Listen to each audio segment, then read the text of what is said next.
Olá, sejam muito bem-vindos a mais uma análise. Hoje a gente vai dissecar um tema que, vamos ser honestos, consome grande parte da nossa energia: o verdadeiro valor da fama. A nossa ideia aqui é olhar para isso através de uma lente super afiada e totalmente atemporal, que é a da filosofia antiga. O objetivo principal dessa nossa explicação é entender de um jeito bem estruturado por que essa busca implacável por status pode ser uma baita armadilha e, claro, como a gente pode encontrar um caminho que seja muito mais sólido e livre. Bora lá?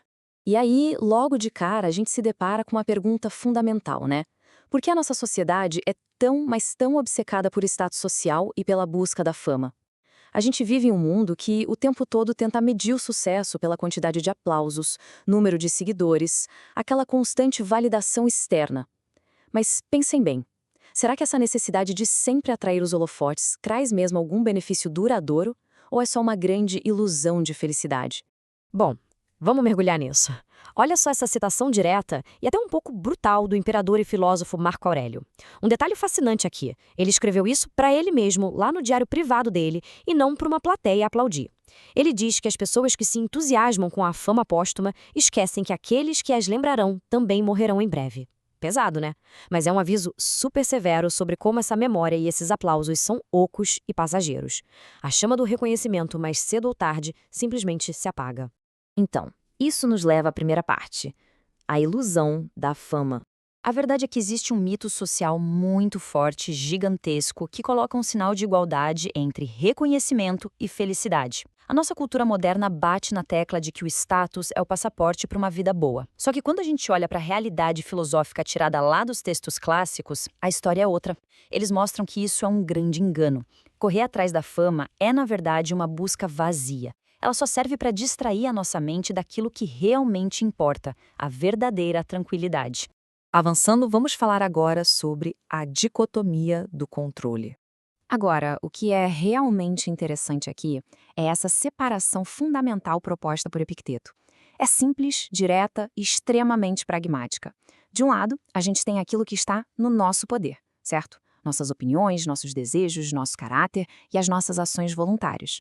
Do outro lado da linha, temos o que não está sob nossa influência direta, a nossa reputação, a riqueza e, crucialmente, o que as outras pessoas pensam. E adivinha só? A fama mora todinha na coluna das coisas que a gente não pode controlar. E isso nos traz ao centro do triângulo da felicidade estoica, onde a gente encontra a eudaimonia. Essa é uma palavra grega que significa literalmente ter um bom espírito, ou viver uma vida que flui de maneira próspera e suave.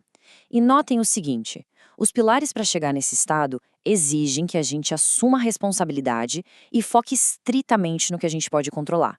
Ou seja, o caminho para ter essa vida fluida depende 100% de assumir o comando só daquilo que está dentro do nosso próprio círculo de influência. Porque, convenhamos, entregar o nosso poder para as opiniões externas é a receita mais garantida e mais perigosa para o sofrimento emocional e para a ansiedade. Quando a gente deseja intensamente coisas que fogem da nossa influência, como ter uma reputação impecável ou a admiração de completos estranhos, a gente está plantando a semente da impotência e da perturbação. Sério, é um preço alto demais para se pagar. O que nos leva diretamente à próxima sessão, o preço da aprovação. Para ilustrar isso, o texto original traz uma analogia simplesmente brilhante de Epicteto sobre um banquete. Imagina só. Primeiro, existe aquela busca incessante, quase desesperada, por um convite para o círculo social mais exclusivo. Segundo, vem o preço real disso, a bajulação, aquele comportamento totalmente calculado só para agradar os anfitriões. E por fim, a ficha cai, a dura constatação da perda de independência.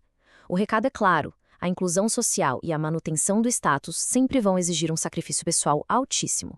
Então, o ponto crucial aqui é esse contraste direto entre duas mentalidades. De um lado, a mentalidade de quem busca fama. Uma mente escravizada, ansiosa, que calcula cada passo e cada palavra para agradar os outros. Do outro lado, em total oposição, temos a mentalidade estoica, que é livre, tranquila e simplesmente indiferente à aprovação ou desaprovação alheia. É literalmente a diferença entre viver a sua vida em função do olhar do outro e viver em paz com os seus próprios princípios. Essa frase resume o impacto perigoso disso de forma cirúrgica. Nós nos escravizamos ao buscar a fama.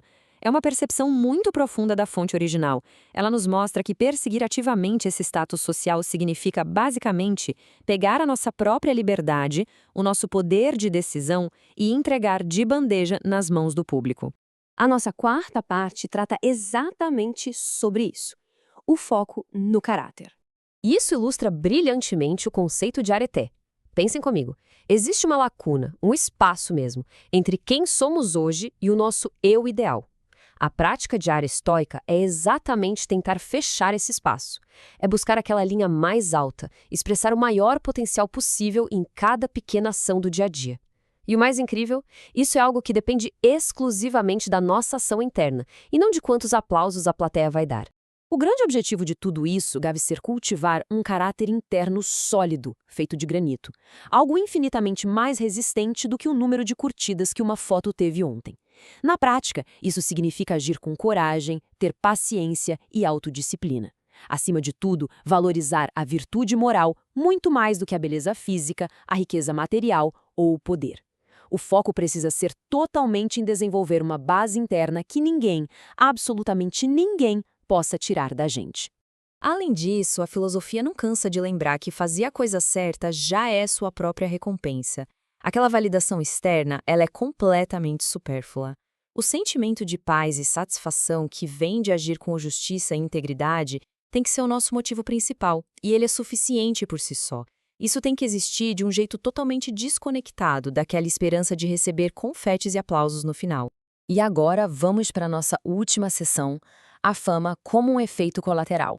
Vamos avançar e ver como tudo isso se conecta na prática. É uma ironia fantástica. Figuras históricas imensas, como Marco Aurélio e Sêneca, alcançaram uma fama absurda. Eles continuam sendo lidos e admirados milhares de anos depois. Mas o detalhe é que eles nunca buscaram isso como um projeto de vida. Isso mostra que uma dedicação genuína à força do caráter interno muitas vezes acaba, ironicamente, atraindo exatamente o reconhecimento que a pessoa parou de perseguir. A recomendação mais prática aqui é tratar a fama e o sucesso material como um indiferente preferido. Mas o que isso significa na prática? Significa que é algo super aceitável se chegar como um bônus da vida. Pode até ser usado de forma pragmática para o bem comum, mas jamais, em hipótese alguma, pode se tornar o objetivo central. Se o status vier, ótimo, é muito bem-vindo. Se não vier, a estabilidade interna continua lá, totalmente inabalável e intacta. Para encerrar esta nossa explicação de hoje, fica aqui uma provocação bem poderosa. Quando os aplausos inevitavelmente desaparecerem, e olha, a história nos mostra que eles sempre desaparecem, que tipo de caráter vai restar? Vale muito a pena refletir sobre o que realmente importa quando toda essa busca ilusória por status finalmente cai por terra. O valor da fama passa num piscar de olhos, mas a solidez de um caráter construído no silêncio, essa sim permanece. Muito obrigado por acompanhar mais essa análise com a gente e até a próxima!